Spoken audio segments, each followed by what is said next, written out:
I am Collins Flynn, 40 years old, and I hold secrets that could topple foreign governments, but in the eyes of my aunt, I am nothing but a failure.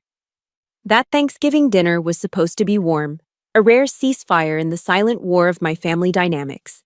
Instead, it turned into hell the moment Aunt Marjorie raised her glass of expensive wine, pointed a manicured finger at my cousin, her golden boy, and then looked at me with pity. "Look at your cousin, Collins. That is a hero," she said, her voice dripping with a toxic sweetness. "And you? 18 years in the service and not a single medal to hang on the wall? It's honestly embarrassing how you cling to the government's skirt just to stamp papers." She laughed, a cruel tinkling sound that tore through my self-esteem right in front of the entire family. But she didn't know that the man sitting next to her, the Navy SEAL son she worshipped, had just dropped his silver fork onto the table when he heard me whisper 2 forbidden words under my breath. 2 words that would make her wish she had never opened her mouth. If you have ever been looked down upon by your own flesh and blood for your silent sacrifices, leave a comment and subscribe right now. Because this story is for you. My 2012 Ford Taurus gave a final, wheezing shudder as I killed the engine in the driveway. It sat there, a gray, dust-streaked blemish parked amidst a sea of pristine German engineering. To my left was a sleek Mercedes SUV. To my right, a BMW convertible that probably cost more than my entire education. This was Arlington, Virginia, where status wasn't just implied, it was the very oxygen people breathed. I sat in the car for a moment, gripping the steering wheel. My knuckles were white. I wasn't preparing for a tactical extraction in a hostile zone, but God knows, walking into Aunt Marjorie's house felt dangerously similar. I checked the rearview mirror. My face was tired. Not the I stayed up late watching Netflix kind of tired, but the bone-deep exhaustion that comes from 3 days of managing a crisis in the South China Sea from a windowless bunker. I smoothed down my suit. It was a standard-issue gray pantsuit, practical, nondescript, and utterly devoid of style. I stepped out into the crisp November air, the smell of wood smoke and fallen leaves hitting me. Before I could even reach the doorbell, the massive oak door swung open. "Oh, Collins," Aunt Marjorie sighed, framing herself in the doorway like she was posing for a lifestyle magazine cover. She was 65 but fighting it tooth and nail with Botox and a wardrobe that cost a fortune. "You're still wearing that gloomy gray thing on a holiday?"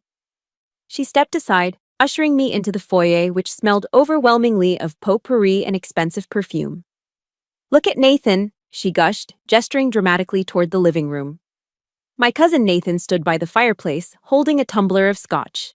He was 35, tall, broad-shouldered, and looking like a recruitment poster in his navy dress blues. The gold buttons on his jacket caught the light from the crystal chandelier. He looked uncomfortable, shifting his weight, but to Marjorie, he was a statue of perfection. "Doesn't he look like a god?" Marjorie whispered loudly in my ear as she pulled me into a hug that felt more like a frisk search. Her eyes traveled down my body, landing critically on my shoes. They were sensible black pumps, the heels worn down from pacing situation rooms, the leather scuffed from kicking open a stuck door in a safe house last week. Marjorie's lip curled just a fraction of a millimeter. "We really must take you shopping, dear. You look like you work at the DMV." "Happy Thanksgiving, Aunt Marjorie," I said, my voice flat, practiced. I accepted the insult like I accepted incoming intel. Store it, analyze it, don't react. The dining room was a masterpiece of suburban theater. The table was set with fine china, silver cutlery that gleamed aggressively, and a centerpiece of autumn flowers that probably cost more than my car payment. "Sit, sit," Marjorie commanded. She placed Nathan at the head of the table, naturally.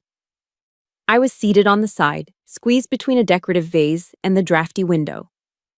My mother sat opposite me, her eyes fixed on her empty plate, already shrinking into herself. The turkey was brought out, a golden brown 20-pound bird that looked like it had been styled by a food coordinator. Marjorie picked up the carving knife, but let Nathan take over. "A warrior needs to carve the meat," she announced, beaming. As the platters were passed around, the discrimination became a silent comedy. Marjorie heaped thick, juicy slices of white meat onto Nathan's plate, followed by a mountain of stuffing and cranberry sauce. "You need your strength, baby," she cooed. "After everything you've done for this country, fighting in the desert, protecting us." When the platter reached me, it was mostly picked over. Marjorie reached across, grabbed the serving spoon, and dropped a single dry wing and a scoop of lukewarm green bean casserole onto my china.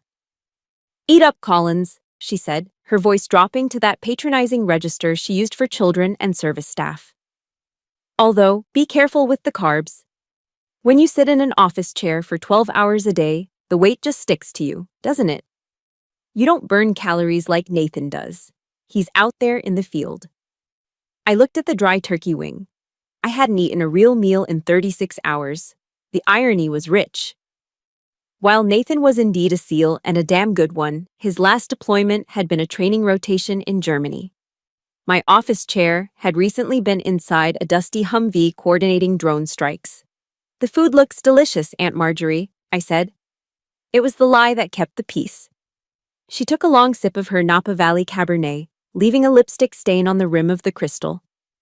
"You know," she started, and I felt the muscles in my neck tighten. The preamble always signaled an attack. "I heard on Fox News that the Pentagon is looking to cut administrative staff. Are you worried, honey?" I cut a piece of the dry meat, chewing slowly. "My department is stable, thank you." "Oh, stable," she mocked gently. "That's code for boring, isn't it? Look, if you get laid off, I'm sure Nathan could pull some strings." "Nathan, couldn't you get her a job at the base?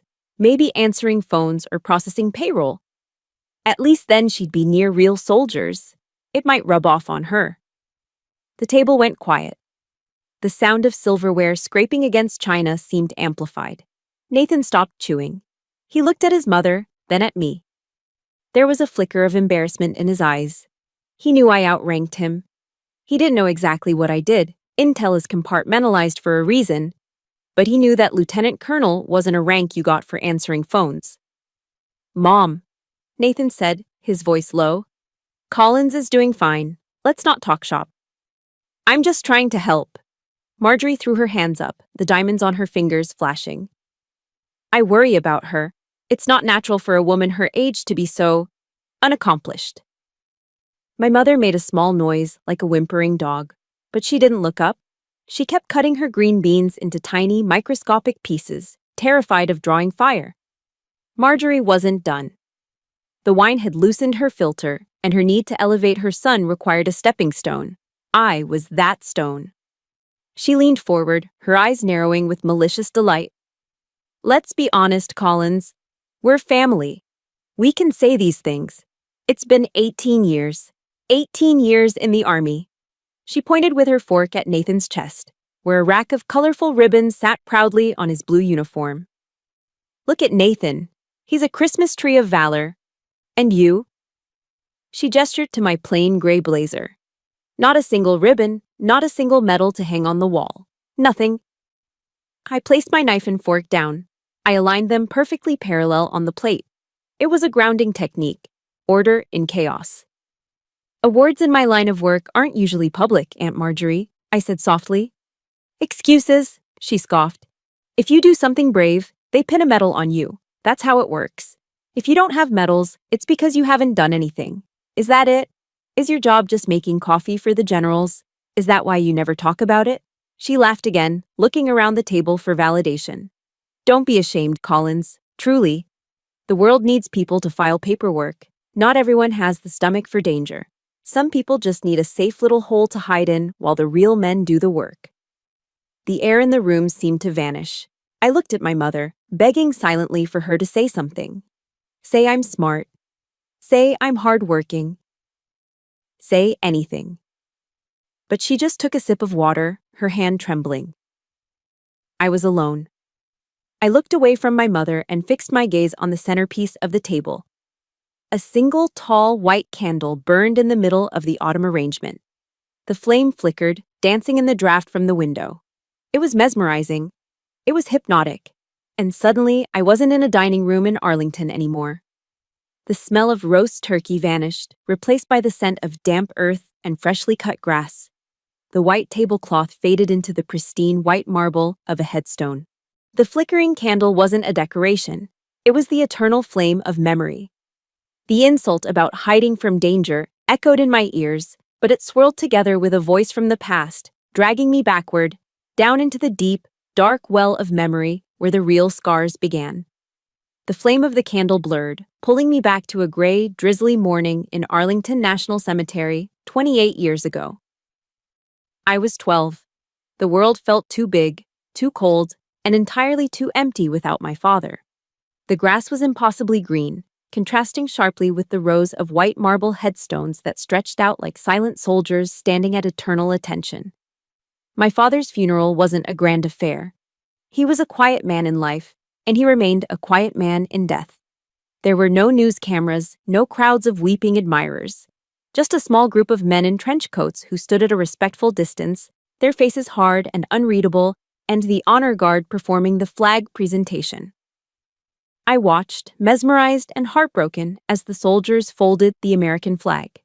13 folds, precise, sharp, meaningful. Each fold a tribute to a life given in service. When the officer knelt in front of my mother and presented the tight blue triangle with the white stars facing up, he whispered the words I would memorize forever. On behalf of the President of the United States Army, and a grateful nation. My mother took the flag, her hands trembling so violently she nearly dropped it. I wanted to reach out, to touch the coarse fabric, to feel the last physical piece of my father. But then Marjorie's voice cut through the solemn silence like a serrated knife. She was standing right behind us, dressed in a black coat that looked more appropriate for a fashion runway than a burial. She leaned toward my mother, not to offer a tissue or a hug, but to whisper something that would burn a hole in my heart. "See, Sarah," Marjorie hissed, her breath smelling of mince and judgment. "This is the price of stubbornness. If he had just listened to me and gone into commercial real estate, he'd still be here. He'd be closing deals in DC, not rotting in a wooden box for a pension that won't even cover your rent." I froze. The tears drying on my cheeks turned cold. At 12 years old, I didn't have the words to fight back, but I felt the acid of her words eating through me. To Marjorie, my father wasn't a patriot who died protecting assets in Eastern Europe. He was a bad investment. He was a failure because he didn't leave behind a portfolio of strip malls and duplexes. That moment defined the rest of my life. It drew a line in the sand. On one side was Marjorie's world, loud, shiny, and hollow. On the other was my father's world, silent, dangerous, and honorable. I chose my side right then and there. As I grew up, the divide only deepened. While Nathan was being groomed to be the golden child, I became the ghost. I remember my 10th birthday. It was a Tuesday. I had woken up with that specific, bubbly excitement that only a child feels, waiting for the balloons, the cake, the happy birthday song. I waited all morning, then all afternoon. By dinner time, the silence was deafening. Mom was rushing around the kitchen, but not for me. Marjorie and Nathan had come over. "Did you hear?" Marjorie announced, bursting through the door, her voice booming. "Nathan won the regional swim meet, first place in the freestyle, my little Olympian." Nathan, dripping wet hair and holding a cheap plastic trophy, beamed. Mom clapped, her face lighting up in a way it never did for me. "Oh, that's wonderful. We have to celebrate. Let's order pizza." I sat on the stairs, hugging my knees. My 10th birthday, double digits, and it had been completely erased by a swimming trophy. I didn't say a word. I just went back to my room, pulled out my math homework, and worked until my eyes blurred. If they weren't going to love me, I decided I would make sure they couldn't ignore me. I would be undeniable. By high school, I was undeniable. But not in the way Marjorie valued. When I was accepted into West Point, the United States Military Academy, it was one of the proudest moments of my life. I had worked myself to the bone. I was the valedictorian of my class. I placed the acceptance letter on the kitchen counter, waiting for someone to notice. Marjorie saw it first. She picked it up with 2 fingers as if it were a dirty napkin. "West Point," she sniffed, tossing it back down. "Good Lord, Collins. Why would a girl want to go there? Short hair, marching in the mud, no social life. It's so dry. She turned away, dismissing 4 years of my hard work in 4 seconds. Look at Nathan, she said, pointing out the window to where my cousin was throwing a football in the yard. He's captain of the varsity team. He's going to UVA. He'll be pledging a fraternity, making connections, living the life. That is a future. That is success. She was right about one thing. Nathan was loud. He was the star of Friday Night Lights. The whole town knew his name. No one knew mine. I was the girl in the library. I was the girl running track alone at 5 a.m. before school. I chose intelligence for the same reason I chose West Point. I wanted to be like the men in the trench coats at my father's funeral. I wanted to be effective, not famous. I wanted to protect the country from the shadows. But in this family, if you weren't on a billboard, you didn't exist. If your achievements couldn't be toasted with champagne at a country club gala, they weren't real. For 20 years, I had swallowed that pill. I let them think I was a glorified secretary. I let them think I filed papers and fetched coffee. It was safer that way. The nature of my job demanded silence. My security clearance demanded anonymity. But God, it hurt. It hurt to sit there, year after year, and be treated like the family charity case while I was authorizing operations that kept them safe enough to sleep at night. If you've ever felt like the black sheep because you chose a path your family didn't understand, hit that like button right now. And tell me in the comments, I chose my own path. Let's show the world that success doesn't always need an audience. Clink! The sharp sound of silverware hitting porcelain snapped me back to the present. The cemetery vanished. The ghost of my father faded. I was back in the suffocating warmth of Marjorie's dining room, the smell of roasted turkey heavy in the air. Marjorie was beaming, her face flushed with wine. She was in the middle of a story, another Nathan story. And can you believe it? She gushed, clutching Nathan's arm. One of his old Navy buddies, who is now a VP at Lockheed Martin, by the way, got him VIP tickets to the Super Bowl. Box seats, can you imagine? She looked around the table, soaking in the admiration that no one was actually giving, except maybe my cowering mother. Then her eyes landed on me. The warmth in them instantly evaporated, replaced by that familiar, pitying sneer. And what about you, Collins? She asked, her voice dripping with faux concern. What are you doing for the holidays? Another shift at the office? I tightened my grip on my fork. I'm on call, Aunt Marjorie. The world doesn't stop for football. She laughed, a short, sharp bark. On call? Oh, honey, please. What is it this time? Checking to see who forgot to turn off the lights in the copy room? Or maybe making sure the generals have enough paper clips for Monday morning. She leaned in, whispering conspiratorially to the table. Someone has to do the boring work so the real heroes can enjoy the game, right? I looked at Nathan. He was staring at his plate, tracing the rim of his wine glass. He knew. Deep down, he had to know that this was wrong. But he said nothing. He let his mother strip me down, piece by piece, just to build him up. The anger I had buried for 20 years stirred in my chest. It wasn't the hot, explosive anger of a teenager anymore. It was cold. It was calculating. It was the anger of Oracle 9. Actually, I said, my voice steady, cutting through her laughter. It's a bit more complex than paper clips. Marjorie waved her hand dismissively. Oh, I'm sure it is to you, dear. I'm sure filing feels very important when it's all you have. She didn't see the predator in my eyes. She only saw the prey she had been hunting since I was 12. She didn't know that the game was about to change. She didn't know that the secretary, sitting across from her, had the authority to turn her world upside down with a single phone call. But she was about to find out, and this time, there would be no silence. Collins, you look terribly pale, dear, Marjorie said, squinting at me over the rim of her wine glass. Do you even see the sun? Or are you trapped in that basement office all day? She reached out and patted my shoulder, my left shoulder. I didn't flinch. I had been trained not to. But under the thin fabric of my gray blouse, beneath the layers of scar tissue, my nerves fired a warning shot. Marjorie's perfectly manicured fingers were tapping directly over a jagged 3-inch scar. a souvenir from a mortar round in Syria 2 years ago. She saw a pale, office-bound spinster. She didn't see the memory that was etched into my skin. Aleppo, 2012. The heat was suffocating, smelling of dust and cordite. I wasn't wearing a blazer then. I was in full kit, body armor heavy on my chest, sweat stinging my eyes. I was sitting across from a tribal leader, a man who held the lives of 40 schoolgirls in his hands. The negotiation was delicate. One wrong word, one wrong look, and the intel on the safe house would vanish. Then the first mortar hit. The ceiling collapsed. I took a piece of shrapnel to the shoulder while shielding the interpreter. I didn't leave. I wrapped it with a field dressing, gritted my teeth, and finished the negotiation. We got the girls out. I get enough sun, Aunt Marjorie, I said, my voice calm, pushing the memory back down.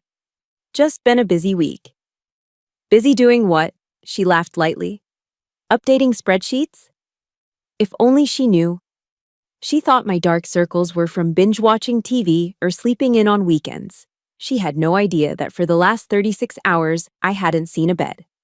I had been locked inside a skiff, a sensitive compartmented information facility, deep within the bowels of the Pentagon. It was a windowless, soundproof box kept at a constant 60 degrees to keep the servers and the analysts awake. The air smelled of stale coffee and ozone. For a day and a half, I had been the lead targeting officer for a joint special operations task force. We were tracking a shipment of illegal surface-to-air missiles moving across a border in North Africa. I had watched the live feed from a Reaper drone hovering at 20,000 feet. I had made the calls. I had given the green light. The stress was a physical weight pressing down on your chest until you forgot to breathe. When the mission was over, when the threat was neutralized and the assets were safe, I hadn't celebrated. I had simply driven home, showered for 10 minutes, changed into this suit, and driven straight to this dining room to be told I looked lazy. Something like that, I replied, taking a sip of water. The ice clinked against the glass. Across the table, Nathan was watching me. He wasn't eating. His fork was resting on his plate, and his eyes, sharp, blue, trained, were locked on my face. He was a SEAL. He knew how to read people. He knew what exhaustion looked like, the kind that comes from adrenaline dumps and sleep deprivation, not boredom.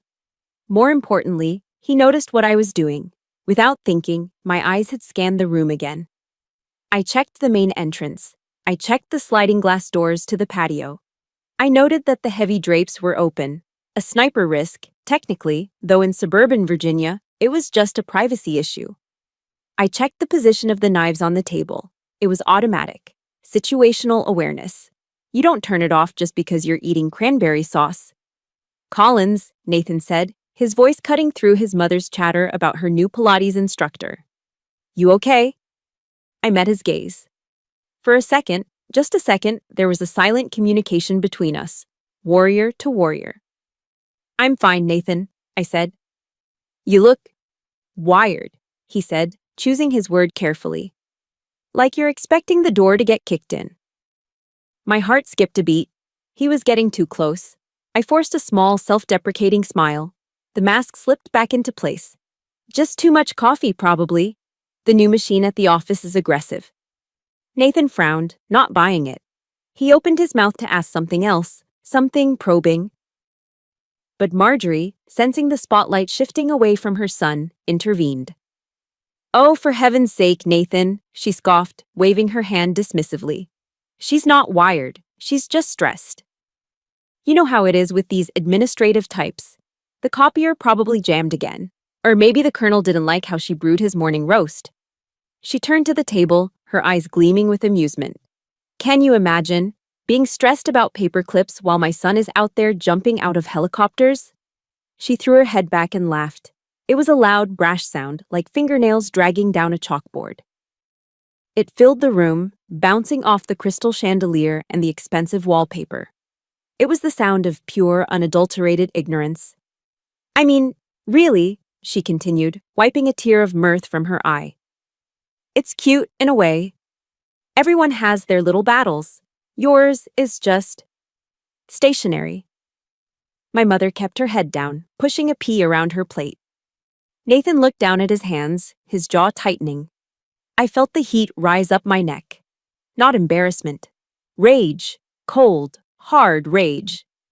She was mocking the very shield that protected her. She was laughing at the silence that allowed her to sleep soundly in her $1,000,000 home. She was comparing my battlefield, a digital, global chessboard where stakes were measured in nations, to a jammed printer. I looked at her, really looked at her. I saw the fear behind the Botox. I saw the insecurity masked by the diamonds. She needed me to be small so Nathan could be big. She needed me to be the failure so she could be the mother of a hero. Stationery can be very dangerous, Aunt Marjorie, I said, my voice dangerously soft. Paper cuts are lethal. She didn't catch the sarcasm. She just nodded, satisfied. Exactly. That's why we need men like Nathan, to handle the real world. She raised her glass again. To Nathan, the only real soldier at this table. Nathan flinched. The glass in his hand trembled slightly. He looked at me, his eyes pleading. Don't do it, his look said.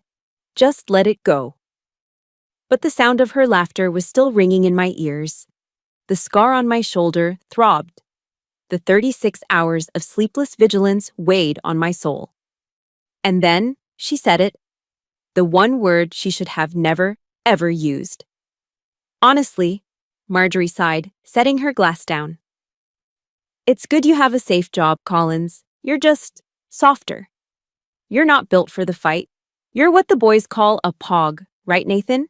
A person other than grunt. The room went dead silent. POG wasn't just an acronym. In the military, coming from a civilian who had never served a day in her life, it was a slur. It was a dismissal of every sacrifice, every risk, every drop of sweat. Nathan dropped his fork. It hit the china with a violence that made everyone jump. Mom, he warned, his voice dark. What? Marjorie blinked, innocent and cruel. It's true, isn't it? She's a POG, a paper pusher. Why pretend otherwise? That was it. The dam broke. The secretary was gone. Oracle 9 was entering the room, and she wasn't bringing paper clips. She was bringing fire. The word hung in the air, toxic and heavy, POG. For civilians, it's just an acronym. For service members, it's a dividing line. But the way Marjorie said it, with that sneer, that casual wine-drunk arrogance, turned it into a weapon. A POG, she repeated, savoring the taste of it. That's what you are, isn't it, Collins? A paper tiger, someone who wears the costume but never plays the part. She took another sip of her Cabernet, her eyes glassy but focused intently on tearing me down. I have to be honest with you, because I'm family. And family tells the truth. It's embarrassing. I look at your father's picture on the mantle, a real soldier. And then I look at you. He would be ashamed. You're staining his memory by walking around in a uniform you only wear to file tax returns. My blood ran cold. It wasn't the heat of embarrassment anymore. It was the icy chill of absolute clarity. She had crossed the line. She hadn't just insulted me. She had invoked my father to do it. Marjorie, I said, my voice barely a whisper. Stop. Why? She laughed, gesturing with her fork. Because the truth hurts. You think putting on a uniform makes you special? It's just dress up, Collins. You're playing dress up to fool people into thinking you matter. But we know. We know you're just a glorified clerk hiding behind the government's skirt. I turned my head slowly to look at my mother. She was sitting directly across from me, her shoulders hunched as if she were expecting a physical blow. She heard every word. She heard her sister-in-law call her daughter a fraud, a disgrace, a stain on the family name. Mom, I said softly. My mother didn't look up. She busied herself with cutting a piece of turkey that was already cut. She took a sip of water. She did everything except look me in the eye. She did everything except say, "That's enough, Marjorie." The silence from her side of the table was louder than Marjorie's insults. It was a deafening confirmation. I was alone. In this room, in this family, I had no allies. My own mother would trade my dignity for a peaceful dinner and a continued invitation to the beach house. A cold, hard knot formed in my stomach. The last tether of familial obligation snapped. Wow, I breathed out. Okay. I looked down at my hands. My right hand was gripping the silver dinner knife. I squeezed it. My knuckles turned white. The metal dug into my palm, a grounding pain that kept me from flipping the table. Across from me, the dynamic shifted. Nathan wasn't laughing anymore. The smirk had vanished from his face. He was staring at my hand, at the way I was gripping the knife. He was a SEAL. He had been trained to recognize threat indicators. He knew that a grip like that didn't come from a hurt feeling. It came from a suppressed, lethal instinct. He looked up at my face. I wasn't looking at Marjorie anymore. I was staring at a spot on the wall behind her, my eyes unfocused but intense. My breathing had slowed. My posture had shifted, shoulders squared, chin down. It wasn't the posture of a beaten niece. It was the posture of an operator entering a kill box. Nathan slowly, deliberately, placed his wine glass on the table. Clunk. "Mom," he said. His voice was different now. The playful son was gone. This was the lieutenant commander speaking. "Shut up." Marjorie blinked, stunned. "Excuse me? Nathan, honey, don't be rude. I'm just telling her what she needs to hear for her own good."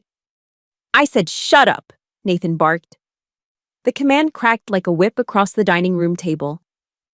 Marjorie recoiled, her mouth hanging open. My mother finally looked up, her eyes wide with terror. Nathan ignored them both. He leaned forward, his elbows on the table, invading my space. He locked eyes with me. He was searching. He was looking past the gray suit, past the Cousin Collins facade, trying to find what he had just glimpsed in my grip on the knife. He saw the scar tissue in my eyes, the kind you don't get from paper cuts. He saw the 1,000-yard stare that I had let slip for just a fraction of a second. "Collins," Nathan said, his voice low, deadly serious. "You're not admin, are you?" I didn't answer. I kept my gaze steady, cold. "I've been watching you all night," Nathan continued, his eyes narrowing. "You cleared the room when you walked in. You checked the exits. You haven't sat with your back to the door once. And that grip?"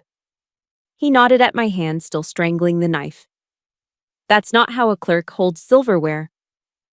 "Nathan, what are you talking about?" Marjorie sputtered, trying to regain control. "She's just upset because I called her out." "Quiet!" Nathan slammed his hand on the table, rattling the fine china. He didn't break eye contact with me. "Drop the act, Collins," he said. "It wasn't a request. You're not a pog. You never were. I've seen that look before. I've seen it in guys who come back from places that don't exist on maps." He leaned in closer, his voice dropping to a whisper that carried more weight than a scream.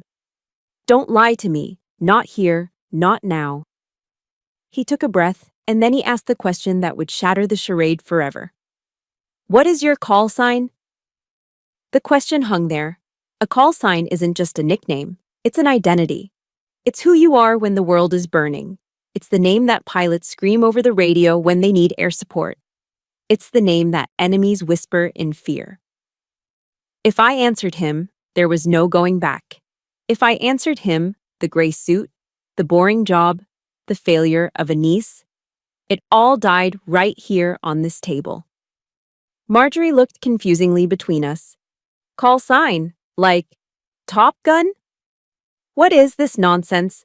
Nathan ignored her. "Tell me, Collins. I need to know who I'm sitting across from. Are you my cousin, the secretary, or are you something else?" I slowly unclenched my hand from the knife. The blood rushed back into my white knuckles. I looked at Nathan. I saw a man who thought he was the alpha in the room. I saw a man who thought he knew what power looked like because he wore a trident on his chest. He had no idea. I picked up my napkin and dabbed the corner of my mouth. The movement was slow, deliberate, elegant. "You really want to know, Nathan?" I asked softly. "Yes," he hissed. I lowered the napkin. I looked him dead in the eye, and I let the mask fall completely. Oracle 9. The dining room was quiet, save for the faint hum of the refrigerator in the next room. My mother was holding her breath. Marjorie was blinking, a confused smile plastered on her face, waiting for the punchline. Nathan was leaning forward, his blue eyes locked onto mine like laser sights. He was daring me. He was calling my bluff. He expected me to say something administrative, something like Echo Support or Logistics 1. I didn't blink. I didn't break eye contact. I let the silence stretch until it was almost painful. Then, I opened my mouth and spoke the words that had never left a secure facility before. Oracle 9. I said it softly. No drama, no theatrics, just a fact. For a split second, nothing happened. Then, clatter. Nathan's fork hit his plate. It wasn't a drop, it was a spasm. His hand had jerked as if he'd touched a live wire. The color drained from his face so fast it was terrifying. One moment, he was the flushed, arrogant Navy SEAL. The next, he was gray, ash-white, like he'd seen a ghost. He stood up. He didn't just stand, he snapped to attention. His chair scraped violently against the hardwood floor, falling backward with a loud crash. He didn't even look at it. His back was ramrod straight, his chin tucked, his arms pinned to his sides. It was the involuntary, muscle memory reaction of a soldier finding himself in the presence of a god. Marjorie jumped, clutching her pearls. "Nathan, what on earth?" "Oracle 9, Nathan whispered. His voice was trembling. Actual fear. You're the handler for Task Force Black? The Syrian operation?" I picked up my wine glass and took a slow sip. "Sit down, Lieutenant Commander." He didn't sit. He couldn't. He looked like he was about to vomit. I didn't know. I swear to God, Collins, I didn't know. The chatter, the guys talk about Oracle 9 like it's a myth. We thought you were a general. Or a committee. Just me, I said calmly. Just the cousin who files papers. Marjorie looked between us, her face twisting in annoyance. She hated being left out of the joke. She hated not being the center of attention. "Oh, for God's sake," she shrilled, slamming her hand on the table. "What is this? A video game? Oracle 9?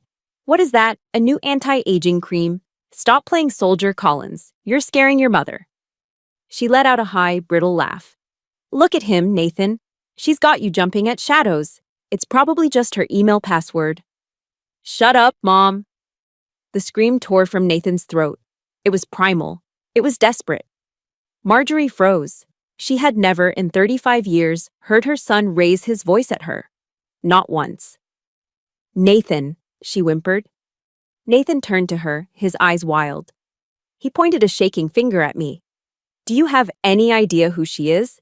Do you have any idea what you've been mocking all night?" She's Collins," Marjorie stammered. "She's a secretary." "She is the highest-level intelligence asset in this hemisphere," Nathan roared.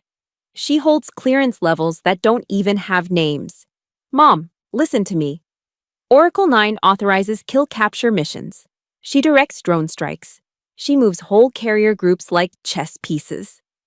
He looked back at me, sweat beading on his forehead. "My commanding officer, my captain, needs an appointment just to speak to her staff. And you. You called her a pog." Nathan let out a hysterical, terrified laugh. "You called Oracle 9 a pog. She could strip me of my rank with a phone call. She could have you investigated by the FBI by dessert. She could erase us." Marjorie paled. Her mouth opened and closed like a fish out of water. She looked at me, really looked at me, for the first time. She saw the gray suit. She saw the plain face. But now, stripped of her delusions, she saw the steel underneath. Is that true?" she whispered. I didn't answer her immediately. I slowly folded my napkin and placed it next to my plate. I smoothed out a wrinkle in the tablecloth. "Answering phones," I said thoughtfully, echoing her words from earlier. "That's what you suggested, right? Maybe Nathan could get me a job answering phones." Marjorie flinched. "I don't answer phones, Aunt Marjorie," I said, my voice cool and even. "I make them ring. And when I make them ring, presidents answer." I stood up. The movement was fluid, graceful. I walked around the table to where Nathan was still standing at attention. He looked like he wanted to disappear into the floorboards. At ease, Nathan, I said quietly. He let out a breath he'd been holding for a minute, his shoulders sagging, but he didn't dare look me in the eye. I turned to Marjorie. She was shrinking in her chair, looking smaller and older than I had ever seen her. The Grand Matriarch of Arlington had been reduced to a trembling old woman in a fancy dress. I kept my mouth shut for 18 years, I told her. Not because I was ashamed, but because my work requires silence. Because the safety of this family, and this country, depends on people like me staying in the shadows while people like Nathan get the parades. I gestured to Nathan's ribbon rack. He earned those. He's a good soldier. He kicks down doors. But I tell him which doors to kick. And I make sure there isn't a bomb waiting on the other side. I leaned in close to her, resting my hands on the back of her chair. She smelled of fear now, overriding the expensive perfume. Operational security, OPSEC, is more important than your ego, Marjorie. It's more important than your need to brag at the country club. I tolerate your insults because I am disciplined. But tonight, you insulted my father. And you insulted the uniform. I straightened up and buttoned my gray blazer. I'm leaving now. The turkey was dry, by the way. I looked at my mother. She was weeping silently, tears streaming down her face. But for the first time, she was looking at me. And in her eyes, there wasn't pity. There was awe. Mom, I said, you can stay if you want, but I'm going home. I turned on my heel and walked toward the foyer. My heels clicked on the hardwood floor, a steady, rhythmic sound. Click, click, click. Behind me, the dining room was a tomb. No one moved, no one spoke. The only sound was the crash of Marjorie's wine glass as her shaking hand finally knocked it over, spilling red wine across the pristine white tablecloth like blood. I didn't look back. I opened the heavy oak door and stepped out into the night. The air was cold, biting. I took a deep breath, filling my lungs with oxygen that didn't smell of hypocrisy and lies. I walked to my beat-up Ford Taurus. It looked the same as it had an hour ago, dusty, old, unremarkable. But as I unlocked the door, it felt different. It felt like a chariot. I sat in the driver's seat and checked my phone. One missed call, secured line. I dialed back. This is Oracle, I said. Go ahead. The voice on the other end was clipped, urgent. Ma'am, we have a situation in Kabul. Task Force Alpha is requesting your authorization for extraction. I'm on my way, I said. ETA 20 minutes. I started the engine. The headlights cut through the darkness of the suburban street. I pulled out of the driveway, leaving the mansion and the metals behind. I had a job to do. A real job. Answering phones, I repeated, letting the words hang in the air like smoke. That's what you suggested, right? Maybe Nathan could get me a job answering phones. Marjorie flinched. The color that had drained from her face was slowly returning, but it wasn't the healthy flush of embarrassment. It was the blotchy, uneven red of a narcissist who had been cornered. But why didn't you say anything? She stammered, her voice pitching up into a whine. She looked around the room, desperate for an ally, but found none. Collins, how could I have known? You never talk about your work. You come here in those drab clothes, driving that terrible car. I just wanted to help you. I laughed. It was a dry, humorless sound. Help me? Is that what you call it? Yes, she insisted, clutching her pearls as if they were a lifeline. I pushed you because I care. I wanted you to have ambition, Collins. I didn't want you to waste your life. I only wanted what was best for you. Stop, I said. The single word cut through her hysterics like a blade. I took a step closer to her. She shrank back into her chair, pressing herself against the expensive upholstery. You didn't want what was best for me, Marjorie, I said, my voice steady and cold. You wanted what was best for your ego. You needed a failure. You needed someone to point at and say, look at her, look how sad and small she is, so that Nathan would look even bigger by comparison. I gestured to Nathan, who was still standing, looking like his entire world had just tilted on its axis. Nathan is the star, I continued. He's the hero. He's the golden boy. But a star doesn't shine as bright without a dark background. That's what I was to you, wasn't I? I was the dark background. I was the prop you used to make your sun shine brighter. Marjorie opened her mouth to argue, but no words came out. The truth was too blatant, too naked. I never, she whispered weakly. You did, Nathan said. His voice was hoarse. He was looking at his mother, but the admiration that usually filled his eyes was gone. In its place was something colder, something like disgust. She's right, Mom, Nathan said, shaking his head slowly. God, she's right. You always told me she was lazy. You told me she washed out of real training. You told me she was just a clerk. He looked down at his hands, hands that had held weapons, hands that had saved lives. And then he looked back at his mother. You made me arrogant. You made me believe I was better than her just because I wear a uniform everyone recognizes. But I'm not better. I'm just louder. Nathan, Marjorie gasped, tears welling up in her eyes, tears of self-pity, not remorse. How can you say that? I'm your mother. I did everything for you. You lied to me, Nathan said simply. You looked at a woman who serves at the highest level of national security, and you called her a pog because it made you feel important.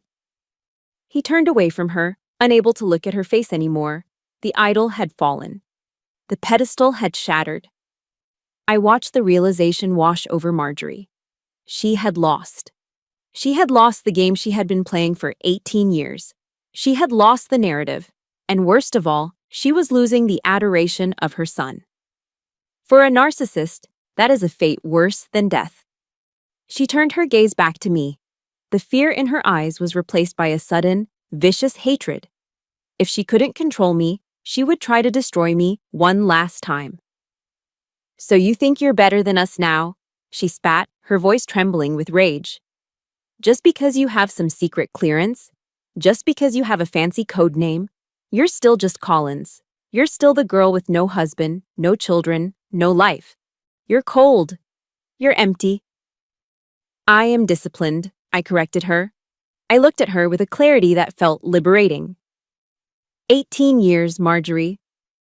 For 18 years, I sat at this table and ate your dry turkey and swallowed your insults.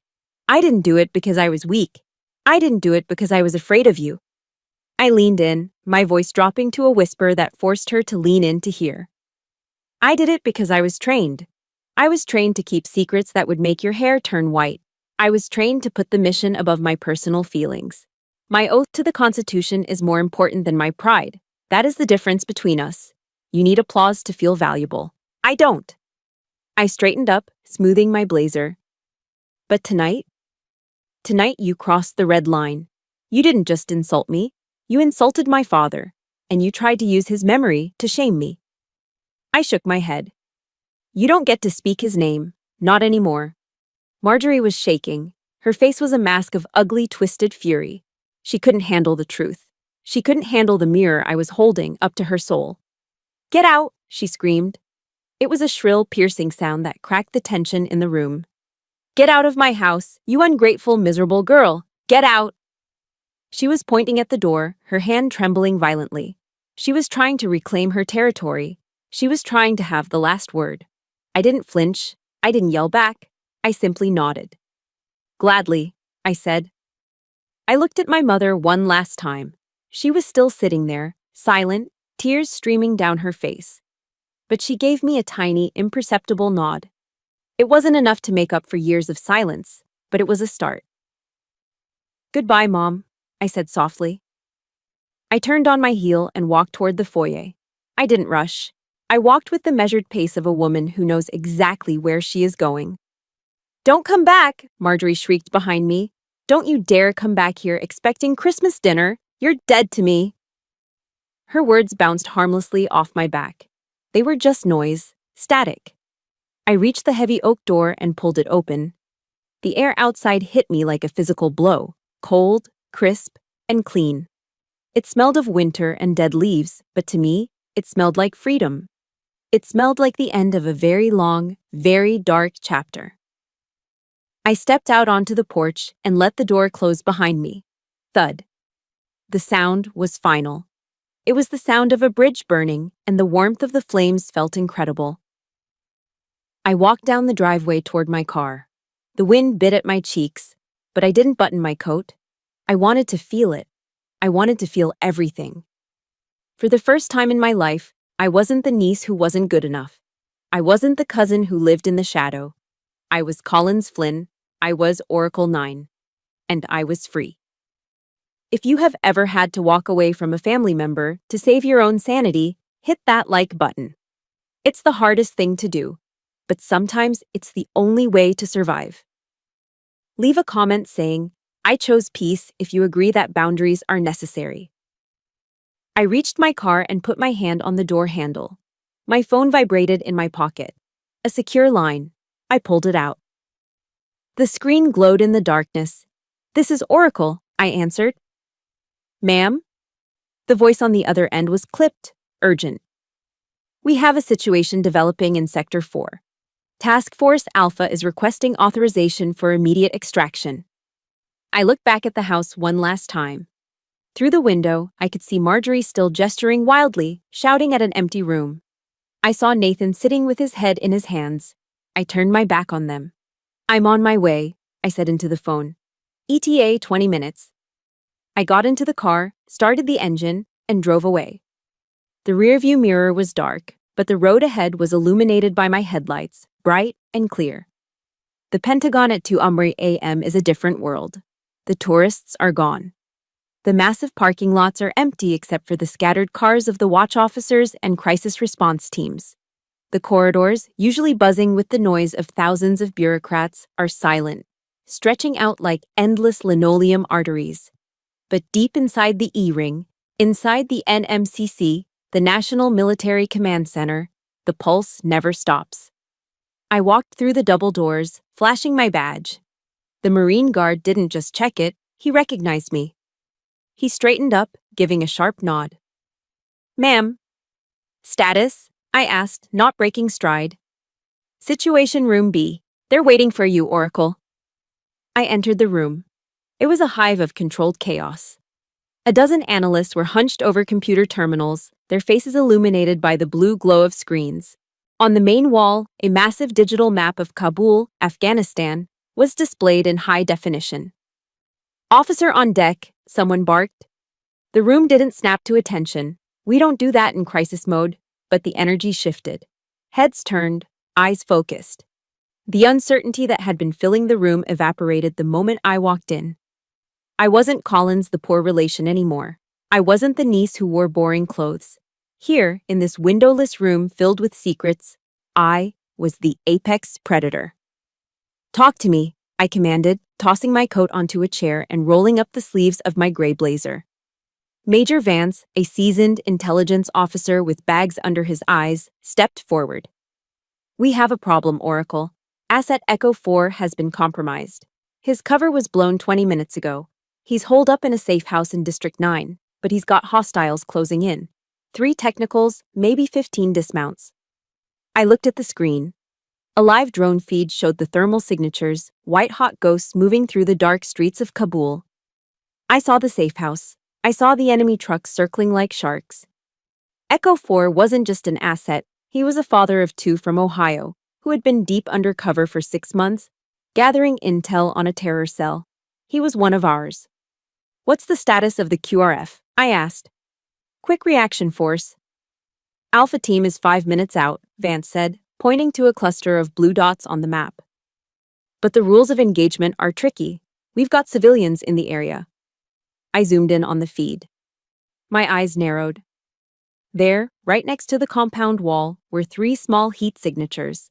They were too small to be fighters. "Kids," I whispered, "playing soccer in the street. If we engage with hellfires from the drone, we wipe them out," Vance said grimly. "If we wait for Alpha to get there on foot, Echo 4 gets overrun." The room went silent. Everyone looked at me. This was the burden. This was the job. Marjorie thought I made coffee. In reality, I made life-or-death decisions in the blink of an eye. I could feel the ghost of my father standing beside me. "Do the hard thing," he would say. "Do the right thing." "We don't trade innocent lives," I said, my voice cutting through the hum of the servers. "Cancel the airstrike. Tell Alpha to dismount 2 blocks east and flank them. We go in quiet. We use the sniper teams to clear a path. That increases the risk to our team, a colonel from the Air Force objected. It'll take longer. I know, I said, turning to face him. But Alpha is the best. They can handle it. I'm not killing 3 kids to save a schedule. I picked up the headset. Alpha 1, this is Oracle. You are green to engage. Close quarters only. Watch your crossfire. Get our boy home. Solid copy, Oracle. The voice of the team leader crackled in my ear. Moving now. For the next 12 minutes, I didn't breathe. I watched the blue dots merge with the white dots. I watched the muzzle flashes bloom like tiny silent flowers on the screen. I listened to the terse, professional communication of men doing violence on my behalf. Sniper 1, target down. Breaching, clear. We have the package. Echo 4 is secure. A collective sigh went through the room, but I didn't relax. Not yet. The kids? I asked. Alpha 1 here, the voice came back. We pushed them back into the alley before we engaged. They're scared, but they're safe. No collateral damage. I closed my eyes for a second. The tension in my shoulders released. We did it. We saved the asset, and we kept our souls. Good effect on target, I said into the mic. Bring them home. Oracle out. I took off the headset and placed it on the console. My hand was steady. The room broke into quiet activity, analysts typing reports, officers making calls. But there was a new lightness in the air. That was a good call, Collins, a deep voice said behind me. I turned around. It was Colonel Soto, my direct superior. A hard man who rarely handed out compliments. You took a risk diverting the airstrike, he said, looking at the map. But you were right. If we'd hit those kids, the political fallout would have been a nightmare. And it was the right thing to do. He reached into his pocket and pulled out a manila folder. He tapped it against his palm. I was going to wait until Monday, he said. But after tonight, and honestly, after the last 18 years of watching you work, it seems appropriate now. He handed me the folder. I opened it. Inside was a single sheet of paper with the Department of Defense seal at the top. It was an order of promotion. Congratulations, Soto said, extending his hand. Colonel Flynn. I stared at the paper. Colonel. Full bird colonel. It was a rank that commanded respect instantly. It was a rank that my father had never reached. The board was unanimous, Soto continued. They know who runs the show down here. You've been doing the job for years, Collins. It's time you wore the rank. I felt a lump in my throat, not of sadness, but of overwhelming pride. This wasn't a participation trophy. This wasn't a medal given because I was someone's son. I had earned this. Every late night, every missed holiday, every hard decision had led to this moment. Thank you, sir, I said, shaking his hand. My grip was firm. Go home, Colonel, Soto said with a rare smile. Get some sleep. You look like hell. I feel great, sir, I lied. I walked out of the Situation Room, clutching the folder to my chest. The corridors of the Pentagon were still empty, but they didn't feel lonely anymore. They felt like my kingdom. I walked past a mirror in the hallway and stopped. I looked at my reflection. The gray suit was rumpled. My hair was coming loose from its bun. My eyes were shadowed with fatigue. But I didn't see the failure Marjorie saw. I didn't see the pog Nathan mocked. I saw a colonel. I saw a warrior. I saw Oracle 9. I thought about the dinner earlier that evening. I thought about the expensive wine and the empty bragging. It all seemed so small now, so insignificant. Marjorie could keep her country club. She could keep her mansion. I had this. I had the knowledge that tonight, because of me, a father was going home to his children in Ohio. Because of me, 3 Afghan kids would grow up to see another sunrise. That was my medal. And it was worth more than all the gold in Arlington. I walked out into the massive parking lot, the cold air biting at my face again. I got into my Ford Taurus and placed the folder on the passenger seat. I looked at it one more time, smiling. Happy Thanksgiving, Dad, I whispered to the empty car. I started the engine and drove home. The sun was just starting to peek over the horizon, painting the sky in shades of purple and gold. A new day was breaking. And for the first time in a long time, I was ready to meet it. Silence is a weapon. In the intelligence community, we call it radio silence. It's a tactical choice to deny the enemy information, to confuse them, to make them sweat. But in a family, silence is something else entirely. It's a shield. For 18 months, I wielded that shield against Marjorie. She didn't take the hint immediately. Narcissists never do. They view silence not as a boundary, but as a malfunction in their control panel. They poke, they prod, they try to reboot the relationship on their terms. First came the texts. December 1st. Collins, dear. I'm willing to overlook your outburst at Thanksgiving. I know you were stressed. Let's start fresh. Christmas dinner is at 4 p.m. I read it. I didn't reply. December 15th. I bought that expensive ham you like. Nathan is coming. Don't be stubborn. Family is family. I archived the message. December 24th. Your mother is crying because you won't answer. Do you want to be responsible for ruining her Christmas? That was the hook, using my mother as bait. It was a classic manipulation tactic. In the past, I would have caved. I would have driven over there, apologized for things I didn't do, and eaten the dry turkey just to keep the peace. But I wasn't that person anymore.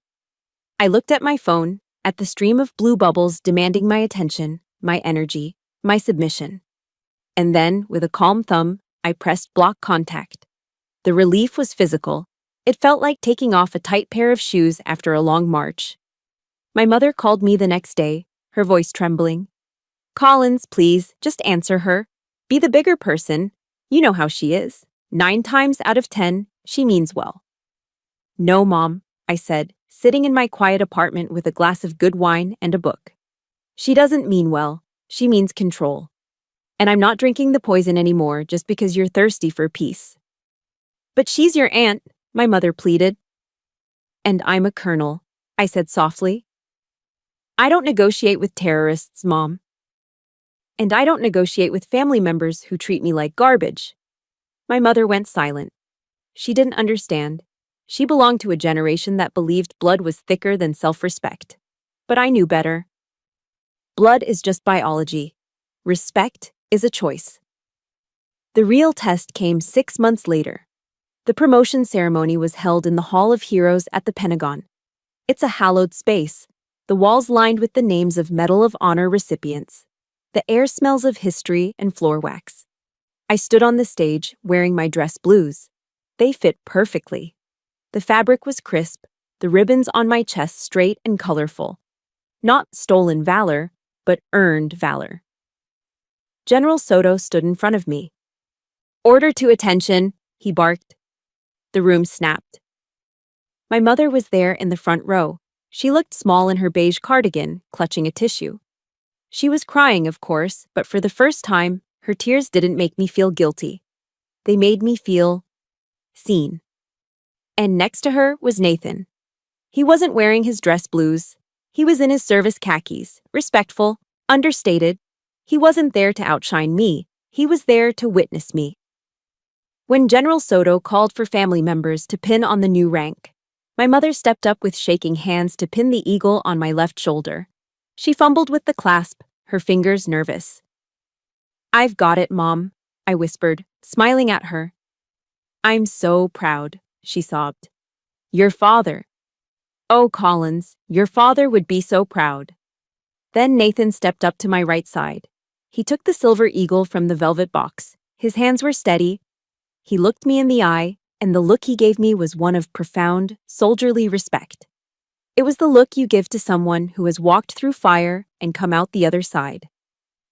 Colonel, he said softly as he pinned the eagle to my shoulder. Lieutenant Commander, I nodded. After the ceremony, during the reception, Nathan pulled me aside near the punch bowl. He looked older than he had at Thanksgiving. The arrogance that used to coat him like a second skin was gone, replaced by a quiet humility. She wanted to come, Nathan said, looking down at his cup. I didn't need to ask who she was. She threw a fit when I told her she wasn't on the list. He continued. She bought a new dress. She was going to tell everyone how she always knew you were special. She wanted to be the aunt of the colonel. I took a sip of punch. And I told her no. Nathan said. He looked up at me. I told her she lost that privilege the night she called you a pog. I told her that you don't get to celebrate the victory if you weren't there for the fight. I felt a tightness in my chest loosen. Thank you, Nathan. He shrugged, a shadow passing over his face. I should have done it years ago, Collins. I'm sorry I let her use me to hurt you. I didn't see it until you showed me. You see it now, I said. That's what matters. But Marjorie wasn't done. If she couldn't be there in person, she would force her presence into the room another way.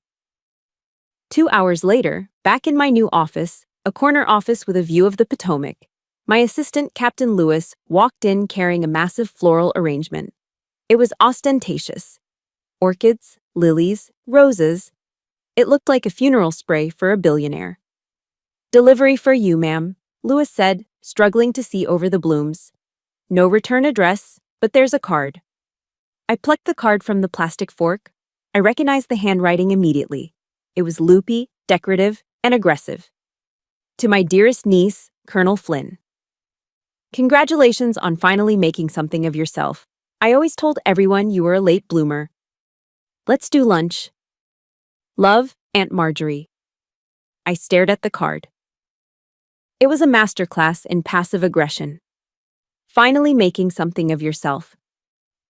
Even in congratulating me, she had to insult me. She had to remind me that I was a late bloomer, implying that up until now, I had been a weed. And the flowers, they were too big, too loud.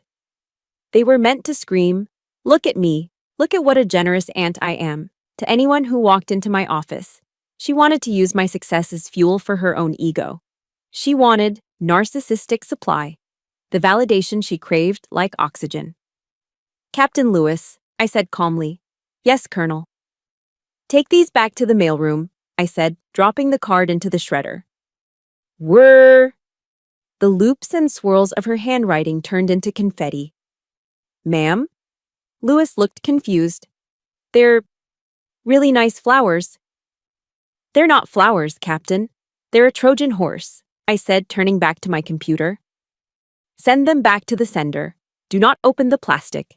And mark the package. Refused by addressee. Copy that, ma'am. Lewis didn't ask questions. He picked up the monstrosity and marched out. I watched him go. I felt a profound sense of peace. In the past, I would have kept the flowers. I would have felt obligated to write a thank you note. I would have let her buy her way back into my life with a few $100s of petals. But not today. I was Oracle 9. I decided who had access to my life. And Marjorie? Her clearance had been permanently revoked. If you've ever had to block a toxic family member to find your own peace, leave a comment below. It's not spite, it's self-preservation. I turned to look out the window at the river. The sun was setting, casting long shadows over DC. My phone buzzed on the desk. I glanced at it, expecting a briefing update. It was Nathan. The message was short. No emojis, no fluff. Call me when you can. It's Mom. It's bad. The peace I had just found shattered like glass. The radio silence had been broken, not by manipulation, but by mortality. Walter Reed National Military Medical Center is a place of contradictions. It is sterile, yet heavy with emotion. It is where heroes come to heal, and sometimes where they come to die. But Marjorie wasn't a hero. She was a dependent. And now she was a patient in the oncology ward. I walked down the hallway, the squeak of my sneakers on the linoleum floor echoing in the silence. I wasn't wearing my uniform. I wasn't Colonel Flynn. I wasn't Oracle 9. I was just Collins, wearing jeans and a soft gray sweater, carrying a cup of bad cafeteria coffee. When Nathan had called me at 3:04 a.m., his voice cracking, saying, "It's pancreatic, stage 4. All the anger I'd held onto for 18 months. It didn't disappear, but it lost its weight. Hate is heavy. It takes energy to maintain.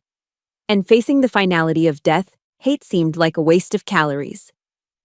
I pushed open the door to room 402. The woman in the bed was a stranger. The Marjorie I knew was a force of nature, loud, vibrant, painted in layers of makeup and arrogance. This woman was small. She was gray. Her hair, usually dyed a fierce blonde and sprayed into submission, was gone, replaced by a thin, patchy fuzz. Her skin hung loosely on her bones. Nathan was sitting by the window, staring out at the parking lot. He looked exhausted. When I entered, he stood up, relief washing over his face. "You came," he whispered. "Of course I came," I said. Marjorie stirred, her eyes opened slowly. They were yellowed, sunken, but they were still hers. She focused on me, blinking as if trying to clear a fog. "Collins." Her voice was a rasp, a dry leaf scraping against concrete. "I'm here, Aunt Marjorie," I said, stepping closer to the bed. She tried to lift her hand, but it was too heavy. I reached out and took it. Her skin felt like parchment paper, dry, fragile, cold. You look different," she wheezed. "I'm just wearing civilian clothes," I said softly. "No," she shook her head slightly. "You look strong." A tear leaked from the corner of her eye and tracked a path through the map of wrinkles on her cheek. "I always hated that about you. Even when you were little, you were so quiet, so self-contained. You didn't need anyone." I pulled a chair close to the bed and sat down. This was it. The unmasking. The drugs and the proximity to death had stripped away the narcissism, leaving only the raw, ugly truth underneath. "Why did you hate me, Marjorie?" I asked. It wasn't an accusation, it was a genuine question. She closed her eyes. "Because you reminded me of him. Your father." She took a ragged breath. "Everyone loved him. He was the hero. He was the brave one. And I was just the sister who married money. I was just the one who threw parties." She squeezed my hand with surprising strength. "And then you came along. And you were just like him." And I looked at Nathan, my sweet, soft boy, and I was terrified. Terrified of what? That you would be better than him, she confessed, her voice breaking. That you would eclipse him. And if you, the quiet, boring cousin, were better than my son, then what did that make me? A failure. A mother who couldn't raise a winner. I looked at Nathan. He was weeping silently by the window, his back turned to us. He was hearing his mother admit that her love for him had been conditional, based on him being better than someone else. "So I tried to make you small," Marjorie whispered. "I thought if I pushed you down, if I made you feel worthless, you wouldn't shine so bright. And Nathan would look taller." She opened her eyes and looked at me, pleading. "I was jealous, Collins. I was so jealous of your strength. I was jealous that you didn't need the applause." The room was silent except for the rhythmic beeping of the heart monitor. Beep. Beep. Beep. I looked at this dying woman. I looked at the ruin of her vanity. And I felt nothing. No anger, no triumph, just a profound, aching pity. She had spent her entire life building a fortress of lies to protect a fragile ego. And now, at the end, she was alone in the rubble. "I'm sorry," she sobbed. "I'm so sorry, Collins. Can you ever forgive me?" This was the moment. The power dynamic had shifted completely. She was begging for absolution. I held the keys to her peace. I could have said no. I could have walked out. I could have let her die with the weight of her guilt. It would have been justified. But I remembered the words of a chaplain I met in Kandahar. Holding on to anger is like grasping a hot coal with the intent of throwing it at someone else. You are the one who gets burned. I looked at the burn scars on my soul. I was tired of carrying them. "I forgive you, Marjorie," I said. Her body sagged with relief. You do?" "Yes," I said firmly. "Not because what you did was right. It wasn't. You hurt me. You hurt Nathan. You hurt my mother." I paused, smoothing the blanket over her hand. "I forgive you because I refuse to carry your poison for another day." I forgive you because I want peace more than I want revenge. Marjorie closed her eyes, tears flowing freely now. Thank you, she whispered. Thank you. She drifted into sleep shortly after that, the morphine pulling her under. I sat there for another hour, watching her chest rise and fall. Nathan walked over and put a hand on my shoulder. You're a better person than I am, he said hoarsely. I don't know if I could have done that. It wasn't for her, Nathan, I said, standing up. It was for me. Marjorie died 4 days later. The funeral was exactly what she would have wanted. It was held at a large Episcopal church in Arlington. There were lilies everywhere, thousands of dollars worth of flowers. The pews were packed with her country club friends, women in black designer dresses, and men in expensive suits. They stood up and gave eulogies about her generosity, her style, her zest for life. They talked about the parties she threw. They talked about her charity galas. I sat in the front row, dry-eyed. I listened to the lies. They were beautiful lies, polite lies, the kind we tell at funerals to smooth over the rough edges of a life. But I knew the truth. Nathan knew the truth. As they lowered the casket into the ground, I looked up at the sky. It was a brilliant, piercing blue, not a cloud in sight. I thought about my father's funeral. Simple, quiet, honorable. I thought about Marjorie's funeral. Loud, expensive, hollow. I realized then that legacy isn't what you leave in your bank account. It isn't the size of your headstone. Legacy is the truth you leave behind in the hearts of the people who knew you. Marjorie left behind a legacy of insecurity and noise. My father left behind a legacy of service and silence. I knew which one I chose. I walked over to the open grave and dropped a single white rose onto the casket. Goodbye, Aunt Marjorie, I whispered. Rest in peace. The competition is over. I turned around and walked away, across the manicured grass of the cemetery. Nathan fell into step beside me. We didn't speak. We didn't need to. We walked out of the cemetery gates and onto the sidewalk. The city was bustling around us. Life was moving on. What now? Nathan asked, looking at me. He looked lost, like a child who had just realized the map he was given was wrong. Now, I smiled, inhaling the fresh air. Now we live, on our own terms. I checked my watch.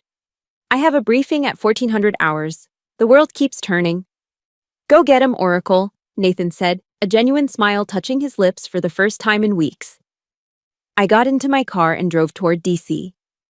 The Washington Monument pierced the skyline in the distance, white and stark against the blue. I felt lighter than I had in 20 years. The ghost was gone. The shadow was lifted. I was ready for the future. 15 years is a long time. It's long enough for a child to grow up, for a war to end, and for a ghost to become a legend. I stood in front of the full-length mirror in my Arlington apartment. The face looking back at me was older. There were lines around my eyes, crow's feet etched by years of squinting at satellite imagery and reading intelligence reports in low light. My hair, once a nondescript brown, was now streaked with iron gray. Marjorie would have been horrified. She would have dragged me to a salon to cover it up, to hide the evidence of time. But I earned every single gray hair. I wore them like ribbons. I adjusted the collar of my uniform. It wasn't the gray suit anymore.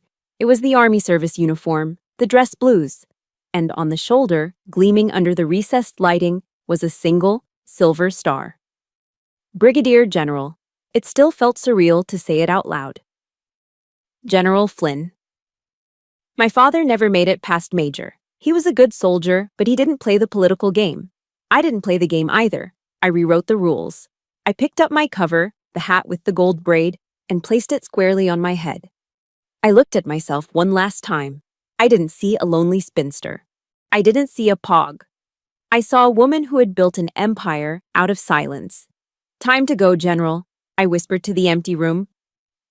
The drive to West Point took 3 hours. The Hudson River Valley was ablaze with autumn colors, red, gold, orange, mirroring the ribbons on my chest. When I arrived at the academy, the air was crisp and electric. Cadets in their distinctive gray uniforms moved with purposeful strides. This was the factory where the Army forged its leaders. I walked into the auditorium. 2,000 cadets stood up as one. The sound of their chairs snapping back and their boots hitting the floor was like a thunderclap. Attention! I walked to the podium. I looked out at the sea of young faces. They were so young. Some of them looked terrified. Some looked arrogant. I saw myself in the back row 25 years ago, scared, determined, trying to prove I belonged. Be seated, I commanded. The thunder rolled again as they sat. I didn't open with a joke. I didn't open with a war story about explosions and gunfire. Most of you want to be heroes, I began, my voice amplified by the microphone, steady and clear. You want the ticker tape parade. You want the CNN interview. You want your neighbors to look at you with awe. I paused, letting the words sink in. If that is why you are here, leave now. A ripple of unease went through the room. The greatest service you will ever render to this republic will not be on the front page of the New York Times, I continued. It will be in a windowless room at 3 a.m. It will be a decision you make that saves 1,000 lives, but no one will ever know your name. It will be the silence you keep when your family asks what you do and you tell them you push paper because the truth is too heavy for them to carry. I looked directly at a young man in the front row who reminded me of Nathan, handsome, eager. We are not the sword that strikes in the daylight, I said. We are the shield that guards the night. We are the architects of the invisible, and our reward is not applause. Our reward is the sunrise. Our reward is knowing that because of us, a family in Ohio is eating dinner in peace, completely unaware of the monsters we kept from their door. I spoke for 20 minutes. I told them about the burden of secrets. I told them about the strength it takes to be misunderstood. I told them that character is what you do when the lights are off. When I finished, the applause was deafening. It wasn't polite applause. It was a roar of respect. As I was leaving the stage, a young female cadet approached me. She was small, with fierce eyes, standing rigidly at attention. Ma'am, she said, her voice trembling slightly. Cadet Martinez. At ease, Martinez, I said. What's on your mind? She hesitated, then blurted out, How do you handle the doubt, ma'am? My family thinks I'm crazy for being here. They say I should have been a nurse or a teacher. They say I'm too small for this fight. I smiled. It was a genuine, warm smile. I reached into my pocket and pulled out a heavy metal coin. It was my personal challenge coin. On one side was the general's star. On the other was a single eye, the symbol of oracle. And the Latin phrase, Silentium est potentia. Silence is power. I took her hand and pressed the coin into her palm. They look at you and see what you lack, I told her, my voice low and intense. They see your size, they see your gender. But they don't see your fire. I closed her fingers around the coin. Don't waste your breath trying to explain your fire to people who only understand smoke. Let them doubt you. Let them underestimate you. It gives you the advantage. I leaned in closer. Don't prove them wrong with words, Martinez. Let the enemy tremble when they hear your name. That is the only proof you need. The cadet looked at the coin, then up at me. Her eyes were wet, but her jaw was set. Thank you, General. Carry on, cadet. I walked out of the auditorium and into the sunlight. The air felt lighter here. The weight of the past, the weight of Marjorie's judgment, of Nathan's shadow, was gone. I had passed the torch.